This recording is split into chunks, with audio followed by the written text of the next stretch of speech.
Welcome to all of you in the virtual classes of Agrawal Commerce Classes Akola. Guys, हमने 11th में secretarial practice में joint stock company का working mechanism देखा था, secretary के duties, powers, rights देखे थे। इस साल 12th में हम सेक्रेटरियल प्रैक्टिस का बेसिक्स देखेंगे कि जॉइंट स्टॉक कंपनी अपना फंड कहाँ से जमा करती है। ठीक है, तो उसके पहले हम थोड़ी सी प्रिपरेशन कर लेते हैं मेन कोर्स के पहले। देखिए, यहाँ लिखा है फाइनेंशियल रिक्वायरमेंट्स एंड सोर्सेस। जब कभी आप पैसा खड़ा करेंगे अपने बिजनेस के लिए तो कौन सी बातें ध्यान में लेनी चाहिए। पहले पैराग्राफ में लिखा है while raising funds for business we have to consider two questions. जब कभी आप अपने बिजनेस के लिए कैपिटल जमा कर रहे हैं, पैसा जमा कर रहे हैं, आपको दो सवालों का पहले जवाब देना है। Number 1, how much money is to be raised, कितना पैसा खड़ा करूं मैं ताकि कम भी ना पड़े ज्यादा भी ना आ जाए। ठीक है। And second, in what form यानी type, in what form should be the finance be raised, किस तरीके का पैसा खड़ा करूं। दो तरीके होते हैं, एक होता है ओन कैपिटल, एक होता है डेप्ट कैपिटल। ओन कैपिटल यानी घर का पैसा, डेप्ट कैपिटल यानी बाहर का पैसा। ठीक है। अब business organisation requires finance for various purposes at different stages and for different period. किसी भी बिजनेस को अलग अलग कारणों के लिए पैसा लगता है, अलग अलग स्टेजेस पे पैसा लगता है और अलग अलग टाइम का पैसा लगता है। अब पर्पस कई सारे हो सकते हैं, शॉर्ट टर्म के, लॉन्ग टर्म के, मीडियम टर्म के। स्टेजेस 3 होती है। एक इनिशियल स्टेज होती है बिजनेस शुरू होने से 1-2 साल तक की, इनफंट स्टेज कहते हैं हम उसे, बहुत ज्यादा पैसा लगता है उस स्टेज में। फिर एक ग्रोथ वाली स्टेज होती है 2 साल से आगे 5-8 साल तक, और 8 साल 10 साल के आगे वो वेल एस्टैब्लिश स्टेज में पहुंच जाता है। ठीक है। Then different period, short term, medium term, long term, ये पहले डिसाइड कर लीजिए पैसा लाने के पहले। अब सेकेंड पैराग्राफ में हम देखेंगे व्हाइल मेकिंग फाइनेंस पॉलिसी, जब कभी आप अपने पैसों से रिलेटेड योजना बनाएंगे बिजनेस के लिए, the size and nature of business should be considered. तो आपको बिजनेस की साइज, बिजनेस का नेचर पहले ध्यान में लेना है। साइज 3 टाइप की होती है, स्मॉल साइज, मीडियम साइज और लार्ज साइज। ठीक है। तो हम कौन से साइज के बिजनेस को ओपन करना चाह रहे हैं पहले वो देखिए।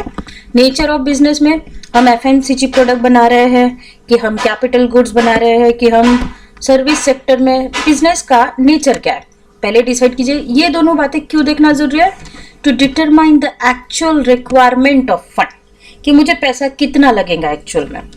अब ये सब जानने के लिए आगे के पेज पे हमने एक ट्री डायग्राम दिया है। Following diagram showing various sources through which business can collect adequate and huge fund. Joint stock company देखिए इतने सारे रास्तों से पैसा कलेक्ट करती है। एक है इंटरनल सोर्स, ए में दिया और बी में एक्सटर्नल सोर्स। इंटरनल सोर्स यानी घर के अंदर के, ठीक है, और एक्सटर्नल सोर्स यानी घर के बाहर के। अब ये जो इतने सारे रास्ते हैं, कंपनी कहाँ कहाँ से पैसा लाती है, और ये सारे रास्ते हमें आगे चैप्टर से, ठीक है। तो अभी हम ऊपर देख लेते हैं। इंटरनल सोर्सेस में आता है plugging back of profit. Company क्या करती है, हर साल अपने प्रॉफिट का एक हिस्सा, छोटा हिस्सा से ही रिजर्व में सेव करती है। एक लॉन्ग टर्म के बाद वो रिजर्व काफी भर जाता है और उसे आप री इन्वेस्ट कर सकते हैं अपने ही बिजनेस में। ये घर का पैसा होता है, इस पे कोई इंटरेस्ट लायबिलिटी नहीं होती, ना ये लौटाने की जरूरत होती है किसी आउटसाइडर को, है ना। और इंटरनल सोर्स का दूसरा हिस्सा है issue of bonus share. Bonus share एक फ्री ऑफ कॉस्ट शेयर होता है जो एग्जिस्टिंग इक्विटी शेयर होल्डर को मिलता है, और उसका पैसा कंपनी खुद अपने रिजर्व में से खुद को पे करती है। तो ये भी घर का पैसा हुआ। अब एक्सटर्नल सोर्सेस, ये बाहर के लोगों से मांग के लाया जाता है, शर्तों पे लाया जाता है। इश्यू ऑफ शेयर्स देखिए, सबसे पहले शेयर इश्यू किए जाते हैं, शेयर कैपिटल आता है, और ये कंपनी के वाइंडिंग अप तक लौटाया नहीं जाता। बदले में क्या मिलेगा, डिविडेंड। ठीक है। फिर है इश्यू ऑफ डिबेंचर्स, ये आउटसाइडर्स से लाया जाता है, बाकायदा कर्जा लेके जा रहे हैं ऐसा बोल के लाया जाता है, इस पे इंटरेस्ट दिया जाता है, और एक फिक्स टाइम पीरियड से 4 ईयर, 6 ईयर, 8 ईयर, वो खत्म होते से हमें पूरा पैसा लौटा देना है। Okay. Then loan from institutions, अलग अलग फाइनेंशियल इंस्टीट्यूशन है, पब्लिक, प्राइवेट, इनसे 3 टाइप के लोन मिलते हैं, शॉर्ट, मीडियम, लॉन्ग रेंज के। Then bank credit is also famous source. तो ये हो गए इंटरनल एक्सटर्नल सोर्सेस। ठीक है, इसको हम थोड़ा डीपली देख लेते हैं। Internal sources, these sources are available within the firm itself, ये हमारे घर के अंदर मौजूद है। They develop after few years of profitable working of the firm, ये पहले साल डेवलप नहीं होता, कुछ 2-5 साल प्रॉफिटेबल वर्क करके थोड़ा थोड़ा पैसा जमा करके फिर कंपनी अच्छी स्थिति में आती है। The important internal source of finance is retained profit. घर के अंदर का सबसे रिलायबल, सबसे इंपॉर्टेंट सोर्स अगर कुछ है तो वो है रिटेन्ड प्रॉफिट। ठीक है, it is also called as ploughing back of profit. इसका दूसरा नाम क्या है? Ploughing back of profit. ये दोनों नाम आपको ऑब्जेक्टिव्स में काम आएंगे, बार बार पढ़िएगा, याद रखिएगा। Here, the undistributed profit of the firm is reinvested in the business. Actually जो प्रॉफिट होता है वो शेयर होल्डर को डिविडेंड में बांट दिया जाता है, हमने देखा था 11th में। बट प्रॉफिट का वो हिस्सा जो हमने शेयर होल्डर्स को बांटा ही नहीं है, अनडिस्ट्रीब्यूटेड प्रॉफिट, बल्कि वो हमने सेव किया है रिजर्व में, ठीक है, उसको हम प्लगिंग बैकअप प्रॉफिट कहते हैं और उसे ही हम उठा के बिजनेस में रीइन्वेस्ट कर सकते हैं। ठीक है, तो ये क्या है? अनडिस्ट्रीब्यूटेड प्रॉफिट का हिस्सा। Whenever company wants to capitalize its retain profit, capitalize यानी कैपिटल में कन्वर्ट करना। जब कभी कंपनी को अपने प्लगिंग बैकअप प्रॉफिट को कैपिटल में कन्वर्ट करना है, इट इश्यूज बोनस शेयर। वो क्या देती है बदले में? Bonus shares. किसको? To existing equity share holders, यानी ओल्ड इक्विटी शेयर होल्डर्स को, कि भाई ये फ्री ऑफ कॉस्ट रखिए। फिर इक्विटी शेयर होल्डर पूछते हैं सर इसका पैसा कहाँ से पे करेंगे आप? तो हम कहेंगे आपका अनडिस्ट्रीब्यूटेड प्रॉफिट हमारे रिजर्व में था, हम उसी में से पे कर लेंगे। ओके, अब है external sources. It is collected from the outside of the firm. ये फर्म के बाहर से लाया जाता है। दे आर यूज्ड एक्सटेंसिवली, ये बड़े पैमाने पे यूज होता है for collecting initial capital as the initial stage. Initial capital यानी शुरुआती दिनों का कैपिटल, इनिशियल स्टेज यानी नई दिन जब कंपनी बनती है, तो कंपनी के नए दिनों में बहुत पैसा लगता है। इतना हम इंटरनल सोर्स पे डिपेंड नहीं कर सकते, ओन कैपिटल पे डिपेंड नहीं कर सकते, इसलिए एक्सटर्नल सोर्सेस से डेप्ट लाना जरूरी हो जाता है।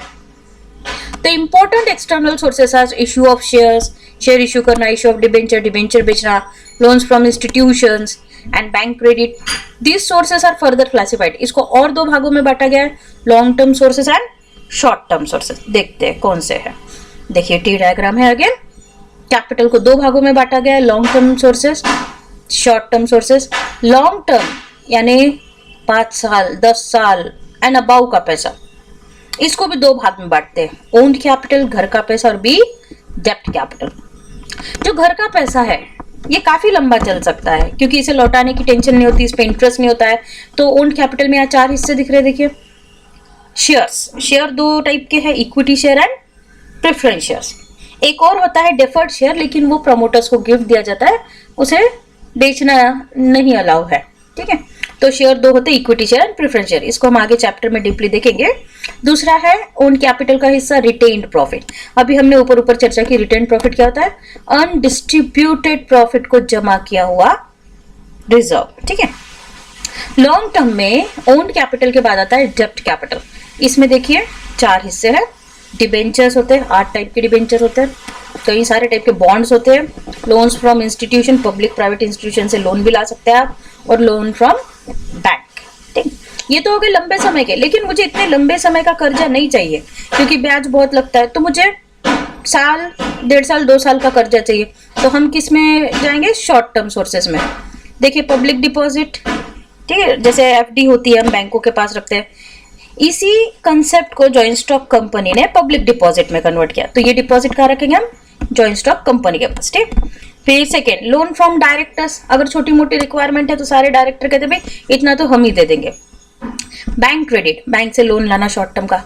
ट्रेड क्रेडिट नंबर 4 पे है। ट्रेड क्रेडिट दो व्यापारियों के, बिजनेसमैन के बीच का समझौता है, उधारी का, गुड्स का, जैसे मैन्युफैक्चरर, होलसेलर एंड रिटेलर, इनके बीच का। फिफ्थ एडवांसेस फ्रॉम कस्टमर, कोई कस्टमर एडवांस देके जाता है भाई पैसा रखो बाद में मेरा काम करके देना। फिर गवर्नमेंट असिस्टेंस, असिस्टेंस यानी हेल्प, गवर्नमेंट से मिला है कुछ पैसा, तो ये सब क्या आएगा? शॉर्ट टर्म सोर्सेस में। फिर नेटिव मनी लेंडर्स यानी साहूकार वगैरह। ठीक है, अब देखिए इसको हम देख लेते हैं शॉर्ट में। अगर लॉन्ग टर्म सोर्सेस क्या कहते हैं? A business firm requires long term finance for meeting fixed capital need.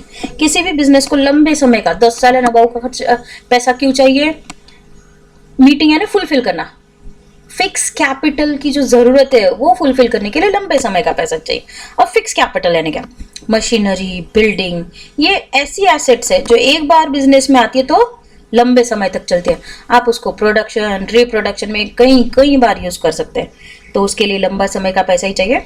These funds are generally required for long duration. ये पैसा लंबे समय के लिए ही होता है. The main sources of long term finance may be divided as follows. एक होता है owned capital, एक होता है debt या borrowed capital. long term sources का owned capital देख लेते हैं. It is main pillar of capital structure of the company. Company का जो कैपिटल का ढांचा है, पूंजी का ढांचा है, उसका सबसे बड़ा और रिलायबल हिस्सा है owned capital. It is the permanent capital. ये हमेशा का पैसा है कंपनी का, which need not to be refunded during the lifetime of the company.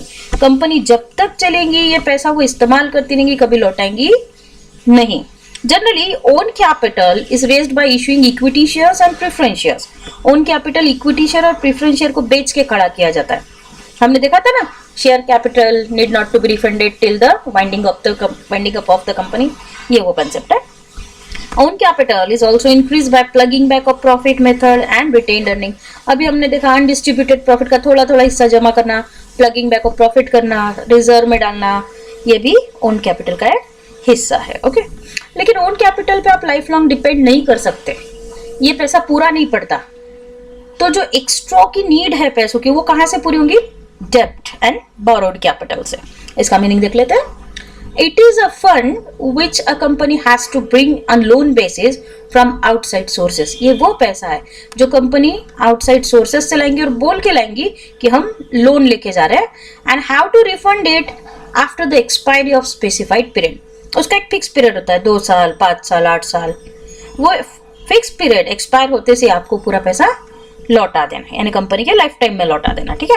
It carries interest liability on the company. ये बात याद रखें कि डेप्ट कैपिटल जब भी आएगा कंपनी पे इंटरेस्ट लायबिलिटी यानी ब्याज की मार भी लाएगा. लोन लिया है 1 लाख, लेकिन जाएगा 1,10,000. 10,000 क्या हुआ? Interest. It is generally raise through issue of debenture. Debenture बेच के पैसा खड़ा किया जाता है, बॉन्ड्स बेच के, taking loans from financial institutions and bank. इनके जरिए भी, ये 4 जरिए से ये पैसा खड़ा किया जा सकता है. लॉन्ग टर्म के बाद शॉर्ट टर्म सोर्सेज देख लेते हैं.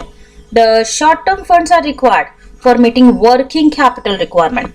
अब ये वर्किंग कैपिटल क्या होता है? अब बिजनेस को डेली, वीकली, मंथली खर्चे आते हैं, rent, salary, freight and wages etcetera. तो उसके लिए उसको लॉन्ग टर्म के कर्जे की जरूरत नहीं है, तो उसको शॉर्ट टर्म का पैसा चाहिए होता है. ठीक है. तो वर्किंग कैपिटल रिक्वायरमेंट कैसे पूरी करते हैं? शॉर्ट टर्म सोर्सेज से. These funds are required for short period. ये पैसा होता ही शॉर्ट पीरियड के लिए, say 1 year and less than 1 year. It can be raised by taking short term loans and accepting deposit etc. इसके लिए आप short term loan ले सकते हैं, लोगों से पब्लिक डिपॉजिट ले सकते हैं, और उनको काम होते से ही एक हैंडसम इंटरेस्ट पे आप उसको रिटर्न कर सकते हैं. ठीक है. तो अभी आपने क्या करना है, ये जो बेसिक है मेन कोर्स के पहले, ये बार बार देखना है. इसमें से आपको ऑब्जेक्टिव वगैरह काम में आएंगे, और हो सके तो इसको अपने ओन हैंड राइटिंग में भी लिख के देखना है. ठीक है. Have a nice day.